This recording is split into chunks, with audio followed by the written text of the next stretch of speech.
자, 오늘 감사에 이르는 길, 감사에 이르는 길이라는 제목으로 하나님 말씀 나누도록 하겠습니다.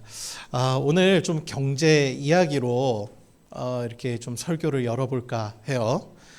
인문학 고전 중에 경제 분야에서 필독서로 꼽히는 두 권의 책이 있습니다.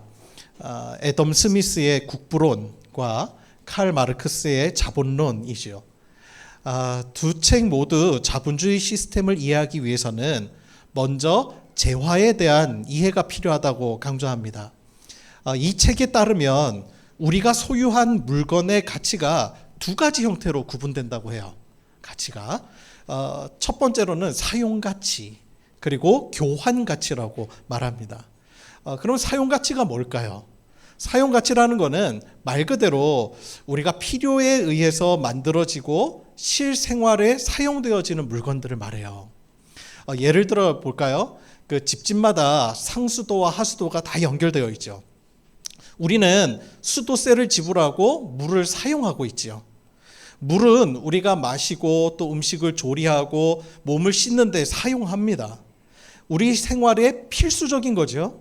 그래서 우리는 물에 사용 가치가 있다라고 말하는 것입니다. 식재료들도 그렇고요. 그리고 우리가 필요에 의해서 만들어진 가방 같은 거, 물건을 담는 가방도 그렇죠. 휴대폰 같은 것도요, 다 사용 가치를 지니고 있죠. 이것을 사용하기 위해서 우리는 이 상품에 적정한 가격도 매기고 또 돈을 지불해서 사용합니다. 그러면 교환 가치는 뭘까요? 교환 가치는 실생활에 사용하기보다는 다른 물건과 교환을 목적으로 존재하는 것들을 말해요. 예를 들어 볼까요? 금은 오래전부터 인류에게 화폐 단위로 사용되어져 왔어요.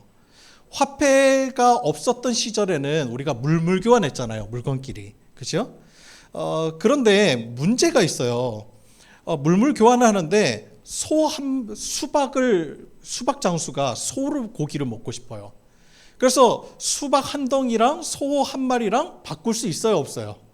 이게 가치가 다른 거죠. 왜냐하면 들어가는 노동력도 다르고, 그렇죠? 양도 다르니까. 그래서 보통 이게 소 한 마리 살려면 요즘 물가로 따지면 수박을 한 300개는 줘야, 그렇죠? 그래야 교환은 할 수 있을 거 아니에요. 그런데 문제는 이 수박의 부피가 너무 크니까 그걸 옮기는 것도 문제고요. 소장수는요, 수박 300개가 필요하지 않을 수도 있잖아요. 옛날에는 냉장고도 없었는데 그거 괜히 보관했다가 다 썩으면 못 쓰는 거 아닙니까? 그러니까 교환 자체가 안 되는 거예요.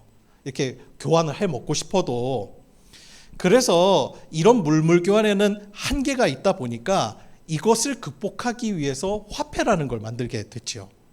특히 금은 썩지도 않고 또 귀하니까 또 작으니까 이렇게 소지하기도 편하잖아요. 요즘에 보니까 금 한 돈 3.7g이죠. 이 손톱 반도 안 되는 만큼. 그게 한 돈에 요즘 55만 원 하더라고요. 깜짝 놀랐어요. 제가 어제 설교 준비하면서 검색해 보니까 55만 원이에요. 55만 원. 요만큼에 55만 원. 우리가 사회적 합의를 한 거예요. 금 한 돈에 55만 원으로 우리가 가격을 책정하자. 그러니까 소 한 마리 사려고 수박 300개 가지고 갈 필요가 없어요, 이제는. 그러니까 한 마디 한 40g 정도. 금만 요만큼만 이제 딱 주머니에 넣고 가져가서 바꿀 수 있는 거예요. 엄청 편리해진 거죠. 이런 것들을 바로 교환의 가치가 있다고 얘기를 하는 거예요. 자, 그런데 한번 생각해 보세요. 금은 물건과 물건을 교환하는 매개체로서 가치는 지니고 있지만 사실 교환 가치를 빼면 사람이 생존하는 데 필요한 필수품은 아니거든요. 그죠? 여러분, 무인도에 가면 물이 더 중요할까요? 금이 더 중요할까요? 물이겠죠. 물은 사용 가치가 있지만 금은요, 무인도에서 수백 톤이 있어도 쓸모가 없어요. 물론 우리 현대사회에서는 금이 다양한 산업 분야에도 쓰여요. 반도체나 그다음에 전자제품에 사용되어지기도 하지만 그것도 사실 소량이죠. 실제로 금은 그 자체를 사용하기 위해서 소유한다기보다는 다른 물건으로 교환하기 위해 소유하는 경우가 훨씬 더 많죠. 그래서 금은 사용 가치보다는 교환 가치가 있다라고 이야기하는 겁니다. 자, 그런데 좀 한 단계로 더 들어가 볼게요. 조금만 복잡한 얘기 좀 더 하겠습니다. 여러분, 가방, 옷, 시계, 자동차, 집, 이거는 사용 가치에 해당될까요? 교환 가치에 해당될까요? 사용 가치이죠. 그죠? 지금 실제로 사용하기 위해서 필요한 것들이잖아요. 그죠? 그런데 우리가 살아가는 자본주의 경제 체제는 그렇게 간단하게 돌아가지가 않아요. 한번 생각해 볼까요? 똑같은 원료에 똑같은 모양을 가진 가방이에요. 목적도 똑같아요. 물건을 담을 수 있어요. 그런데 어느 한 가방에는 에르메스라고 하는 상표가 탁 붙어요. 그럼 어떻게 돼요? 사용 가치에 더불어서 교환 가치도 가지게 되는 거예요. 그죠? 이 에르메스 가방, 똑같은 원가로 따지면 하나의 가격이 얼마나 되겠어요? 그런데 이 가방에 수천만 원을 지불하는 목적은 단지 물건을 담는 용도로 사용하기 위한 것만은 아니라는 거죠. 자동차도 마찬가지예요. 이동수단으로서 사용 가치가 있지만 사회적인 지위를 나타내는 도구로 소유하는 경우도 있죠. 그리고 우리나라에서 아파트는요, 복합적인 가치를 지니는 대표적인 소유물이에요. 아파트는 살기 편한 집이어서 선호하기도 하지만 실제 거주하기 위한 목적이 아니라 미래 투자 가치로 소유하는 경우도 많습니다. 그래서 사용 가치와 교환 가치는 소유하려는 목적이 뭐냐? 즉, 필요한 것이냐? 아니면 욕망을 채우고자 하는 것이냐에 따라서 나뉜다고 할 수 있어요. 이것은 자본주의 시스템을 가능하게 하는 기둥이 됩니다. 자, 사용 가치와 교환 가치, 이 두 가지는요, 모두 다 필요한 거예요. 우리는 생존에 필요한 것을 얻기 위해서 경제 활동을 하기도 하지만요, 보다 더 나은 삶을 위해서 일을 하기도 하고 또 그것에서 성취감을 얻기도 하잖아요. 자본주의 경제 시스템은 그러한 욕구로 인해서 이제 발전해 온 겁니다, 지금까지. 그런데 문제는 사람들의 관심이 유독 어느 순간부터 교환 가치에만 쏠린다는 점이에요. 이게 어느 순간 사회적인 문제가 되기 시작합니다. 사실 사람의 생존과 직결된 것들은 전부 사용 가치에 해당되는 것들이에요. 물, 공기, 이런 것 다 사용 가치가 있는 것들이죠. 그런데 어느새 그런 것들을 소중하게 여기지 않게 돼요, 사람들이. 오히려 교환 가치에 해당하는 것들, 돈이나 금을 더 소중하게 생각하고 심지어 이것을 얻기 위해서 사용 가치가 있는 것들을 파괴하기도 합니다. 사용 가치는 지금 현재 필요한 것들이고 교환 가치들은요, 미래를 위한 것들인데 사람들은요, 미래를 위한 것을 얻기 위해 현재 필요한 것들을 희생하는 경향들이 생겨나기 시작하더라는 거예요. 그런데 문제는 금과 돈을 얻기 위해 파괴한 물과 공기들은 언젠가 다시 복구해야만 돼요. 그때 이것들을 정화시키는 비용이 훨씬 더 많이 든다는 겁니다. 이것이 바로 인간의 욕심이 빚어낸 어리석음이에요. 정작 우리에게 반드시 필요한 것들은 가볍게 여기고 없어도 될, 사용 가치도 없는 것들을 더 소중히 여기는 현상들이 벌어지고 있는 세상입니다. 보세요. 전 세계가 기후변화로 엄청난 재난과 재해를 오래전부터 경험하고 있거든요. 생존과 직결된 문제지만 그것에 자신의 지갑을 여는 사람은 많지 않습니다. 오히려 실체도 없고 사용 가치에 대한 의문이 지속적으로 제기되는 비트코인에는 천문학적인 돈들이 모이고 있어요. 서울의 아파트는 어느새 투기물로 전락했고 사람들은 편안히 쉴 집과 이동할 자동차가 있음에도 그것에 만족하지 않게 되었습니다. 교환 가치를 얼마나 더 가졌느냐가 잘 사는 것의 기준이 되었어요. 여러분, 우리가 차고 하면 안 됩니다. 우리나라는 부자를 잘 산다고 표현하는 경향이 있어요. 그런데 실제로 부자인 것과 잘 사는 것은 다른 것입니다. 독일의 철학자 쇼펜하우어, 그 사람이요, 인간의 불행이 고통과 무료함에서 비롯된다고 이렇게 이야기를 했어요. 우리는요, 고통의 문제가 인간을 불행하게 만든다는 것에는 동의합니다. 그리고 고통의 문제가 없어지면 우리는 다 행복할 거라고 생각을 해요. 그런데 쇼펜하우어는요, 반대로 아무런 고통이 없어요, 우리에게. 그리고 일하지 않아도 충분히 먹고 살 돈이 있어도 그 무료함을 견디지 못하는 것이 또한 인간이라고 이야기를 해요. 그래서 왜 남부러울 것 없는 그 부자가 갑자기 자살을 하는 거죠? 왜 먹고 살고 너무나 평안한 것 같은데 왜 우울증에 시달리는 거죠? 여러분, 우리는 돈과 금이 많으면 행복할 거라고 생각을 해요. 그런데 그렇지 않아요. 행복은 돈과 금에 있는 것이 아니라 지금 내게 주어진 것을 소중히 여기게 될 때 찾아오는 것이에요. 지금 내 앞에 놓인 맛있는 밥 한 그릇의 소중함을 느끼게 될 때, 아침에 일어나서 화창한 날씨와 먼 곳에서 불어오는 상쾌한 바람을 느낄 때, 제가 이번에 이렇게 수술을 했잖아요. 수술하고 나서 사실 처음에는 마음이 너무 힘들었어요. 제가 수술한 뒤에 저를 힘들게 했던 것이 수술 부위도 제가 편하지 않았지만 마취를 이렇게 깼는데요. 제 소화기계 장기들은 마취 안 깬 거예요. 그러니까요, 이 배변이 아예 안 돼요. 그러니까 물을 마시고 막 배가 빵빵하게 올라오는데도 안 되는 거죠. 다 이렇게 잠들어 있으니까. 그러니까요, 이게 누군가 타인이 도와줘야 되는 거예요. 얼마나 이게 수치스럽고 이게 힘든지. 그러니까 우리가 그냥 일반적으로 화장실 갈 수 있는 것 자체가 얼마나 감사한 건지 몰라요. 그렇게 제가 마음이 너무 답답하고요. 도대체 이렇게 고통스러운데 어디서 행복을 찾아야 되나? 또 감사절이 다가오는데 무엇에 감사해야 되나? 그런데 하루는 제가 창밖으로 해지는 풍경을 본 거예요. 바람과 온도가요, 너무 기분이 좋은 딱 그 온도예요.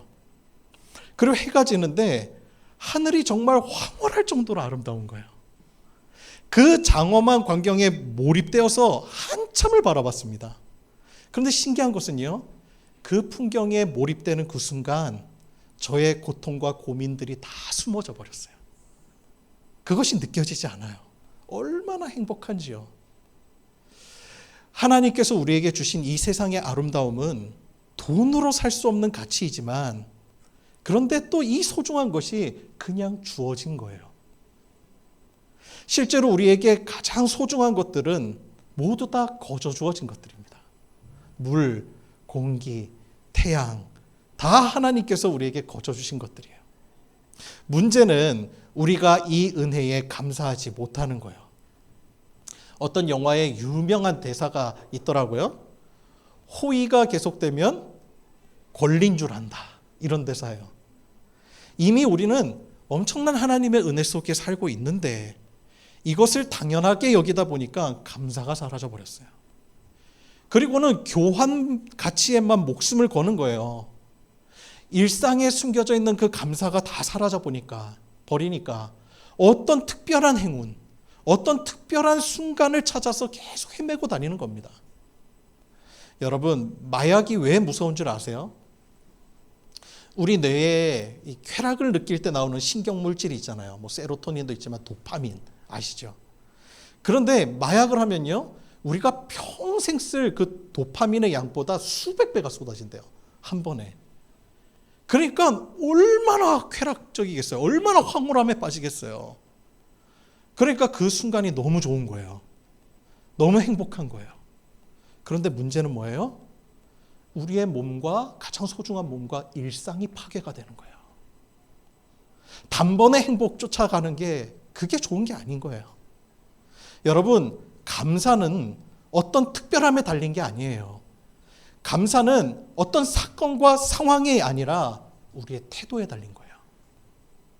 따사로운 햇살에도 감사할 수 있는 것. 오늘 내 힘으로 예배당에 나와서 이 선한 사람들과 교제를 나눌 수 있는 것. 그리고 서로 이 눈 마주치고요, 서로 얼굴을 바라보면서 얼굴만 배워도 은혜가 된다라고 우리가 웃으면서 이렇게 인사할 수 있는 순간들이 다 감사한 거예요. 그게 행복인 거예요. 우리를 병들게 하는 것은 일상의 소중함을 잃어버린 겁니다. 오늘 본문이 기록된 신명기는요, 율법의 등사본이라고 이야기를 하죠. 한자로 되새길 신자에 말씀명 기록할 기, 즉 율법의 말씀을 다시 되새겨 기록한 책이라고 이야기합니다. 그래서 내용이 레위기와 겹치는 부분이 많아요. 처음에는 모세의 이제 권면 설교가 있고 그 다음에 율법들이 쫙 나오거든요. 차이가 있다면 레위기는 애굽을 탈출했었던 광야 1세대에게 주신 말씀이에요. 그런데 1세대가요 하나님 앞에 불순종하고 다 죽게 되잖아요. 그리고 이제 가나안에 들어갈 광야 2세대들은 새롭게 태어난 세대들입니다. 그러니까 이들에게 다시 말씀을 가르칠 필요가 있겠죠. 그래서 다시 말씀을 가르치고자 쓴 책이 바로 이 신명기예요. 지금 모세는요, 이 가나안 땅, 약속의 땅을 앞둔 다음 세대들에게 유언으로 이 메시지를 남기고 있어요. 만약에 여러분 한번 상상해 보세요. 여러분이라면 개인적으로 어떤 유언을 남기겠어요?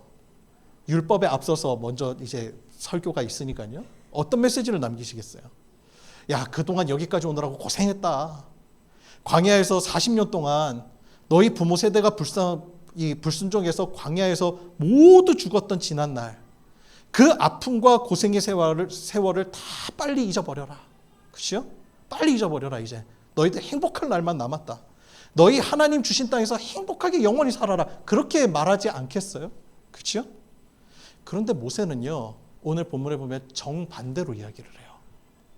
너희가 그 땅에 들어가거든 광야의 때를 잊지 말아라는 거예요. 오히려 기억하라는 거예요. 광야 2세대들에게는요, 여러분, 광야는 혹독한 곳이에요. 고통의 땅입니다. 아무것도 없는 척박한 땅이에요. 그리고 부모 세대를 모두 다 내 손으로 묻었던 땅입니다. 아픔의 땅이에요. 그런데 모세는 그 광야의 때를 기억할 뿐만 아니라 이것을 절기로 지키라고 권면해요. 그것이 바로 초막절이에요.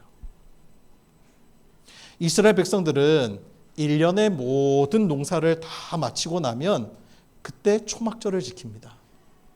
초막절은 사실 풍요의 절기인 거예요. 모든 1년의 농사를 다 마쳤으니까. 이제 풍족하게 누릴 시간입니다. 그런데 하나님은요, 그 풍요를 누리지 말라고 얘기를 해요. 뭐라고 말씀하세요?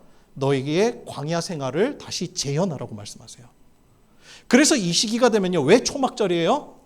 광야 시절에 초막 치고 살았잖아요. 그러니까 풍요롭게 지금 다 거둬들였다고 뭐 고기 파티하고 맛있는 거 먹고 와 이렇게 풍요로운 것을 주신 하나님께 감사, 그거를 감사할 시기가 아니라 너희들이 지금 광야 생활 다시 그때로 돌아가는 것을 재현하라는 거예요. 초막을 치고 그 절기를 보내라는 거예요.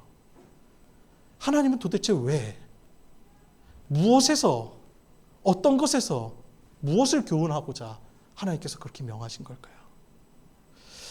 이 절기를 통해 이스라엘이 기억하는 것이 무엇이겠습니까? 그들이 기억해야 할 내용들이 바로 오늘 본문인 14절부터 18절까지 기록이 되어 있는 거예요. 우리 한번 14절과 18절 한번 볼까요? 우리 한 절씩 서로 교독해 보겠습니다. 제가 먼저 읽어볼게요. 내 마음이 교만하여 내 하나님 여호와를 잊어버릴까 염려하노라.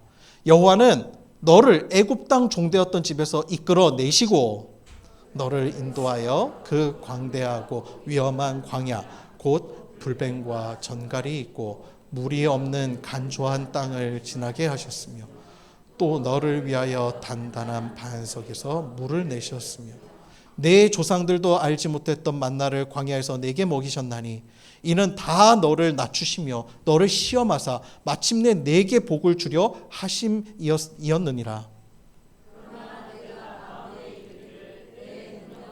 내 손의 힘으로 내가 이 재물을 얻었다 말할 것이라.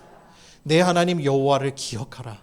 그가 내게 재물을 얻을 능력을 주셨습니다. 이같이 하심은 내 조상들에게 맹세하신 언약을 오늘과 같이 이루려 하심이니라. 아멘. 여러분, 광야는요, 인간에게 진짜 필요한 것이 무엇인지를 다시금 되새기게 하는 곳이에요. 우리에게 진짜 필요한 게 뭔가, 그리고 그 진짜 필요한 것을 누가 공급해 주셨는가. 광야에서는 교환 가치가 필요하지 않습니다. 그곳에서는 하나님이 주신 샘물과 매일의 양식인 만나, 그리고 추위와 더위 속에서 보호해줄 불기둥과 구름기둥이었어요. 그러나 우리가 살아가는 세상은 이 광야의 은혜를 자꾸 잊도록 만들어버립니다. 일상의 감사보다 미래에 있을지 없을지도 모를 큰 이벤트나 한몫을 얻는 것에서 찾도록 자꾸 우리의 시선을 돌린다는 거예요. 그런 삶은요, 옆에 사람이 보이지 않아요. 진짜 소중한 것들을 업신여기게 돼요. 여러분 생각해 보세요. 인간의 생존에 가장 필요한 모든 것은 다 하나님이 이미 주셨습니다. 물과 공기, 해, 바람 같은 것들, 모든 이들에게 차별 없이 하나님이 주신 선물입니다. 그런데 어느새 풍요의 땅 가나안으로 들어가면 사람의 마음이 바뀌어요. 모든 가치를 교환 가치로 평가하기 시작하는 거예요. 심지어 사람도 그렇게 평가합니다. 여러분, 초막절은, 이 맥주 감사 주일은 모든 것을 제자리로 돌리는 리셋 버튼과 같아요. 리셋 버튼. 정말 우리에게 필요한 것이 무엇인지, 무엇이 진정 우리를 풍요롭게 하는 것인지, 우리가 어떤 은혜를 누리고 있는지 다시금 되새기는 시간입니다. 여러분, 우리의 삶에 찾아오는 고통과 시험은 초막절과 같아요. 고통과 시험이 주는 유익은 우리의 삶 속에 잊혀졌던 은혜와 감사를 발견하게 하는 것입니다. 그래서 지난해 고통이 와도 상황을 넘는 감사를 드릴 수 있는 것입니다. 하나님은 추수의 시기에 거두어들인 풍요로 감사하라고 말씀하지 않으십니다. 네가 얼마나 많은 것을 내놓았냐, 얼마나 많은 것을 성취했느냐, 그것이 아니에요. 성취된 것에 대한 감사가 아니라 초막으로 돌아가라고 말씀하세요. 그리고 그 속에서 진정한 감사가 무엇이었는지를 발견하라는 겁니다. 지난해 큰 일을 성취할 수도 있었겠죠. 좋은 학교에 진학하고 승진도 하고 사업이 잘 되고, 그 모든 건 역시 우리가 감사해야 할 요소들이죠. 그러나 그것은 감사의 한 부분이지 감사의 주제가 될 수는 없어요. 특별함이 감사의 주제가 되면 일상은 불평불만이 되는 겁니다. 아픈 사람은 건강이 얼마나 소중한지를 깨닫습니다. 봄철만 되면 찾아오는 미세먼지를 통해서 우리는 어느새 맑은 하늘의 소중함을 깨닫게 되었습니다. 궁궐 같은 집을 지어도 그 속에 홀로 있다면 그제서야 사람의 소중함을 또한 깨닫게 됩니다. 여러분, 맥주 감사 주일은 지난 상반기 동안 내가 이룬 성취, 얻은 풍요로 인해 감사를 드리는 절기가 아닙니다. 하나님께서는 오히려 우리의 시선을 광야로 옮기십니다. 그때야 비로소 우리의 마음이 무엇을 지향하며 살아가고 있는지, 무엇에 감사하며 살고 있는지, 내가 하나님을 섬긴다고 하면서 우상을 섬기고 있지는 않은지를 깨닫게 하신다는 것입니다. 하나님께서는 광야에서도 우리를 먹이시는 하나님이십니다. 믿으십니까? 그런데 우리는 하나님으로 인한 감사보다 하나님께서 허락하신 가나안에 대한 감사 조건을 찾는데 시선을 보내고 있지는 않은지 점검해야 하겠습니다. 우리가 사는 세상은 어느새 교환 가치를 많이 가지는 것을 복이라고 여기고, 그것을 얻기 위해 치열한 경쟁과 투기뿐만 아니라 소중한 것까지 파괴해 가고 있습니다. 그러한 삶은 현재의 감사와 행복을 삭제해 버립니다. 그리스도인은 이러한 세상의 풍조에 휩쓸리는 사람이 아니라 소중한 것을 소중하게 바라볼 수 있는 영성, 일상에 이미 주어진 것들에 대한 감사, 상황이 아니라 우리의 태도에 행복이 있음을 믿고 하나님을 찾고 구하는 사람들인 것입니다. 진정한 감사가 회복되어지는 이 맥주 감사 주일이 되기를 소망합니다. 기도하겠습니다.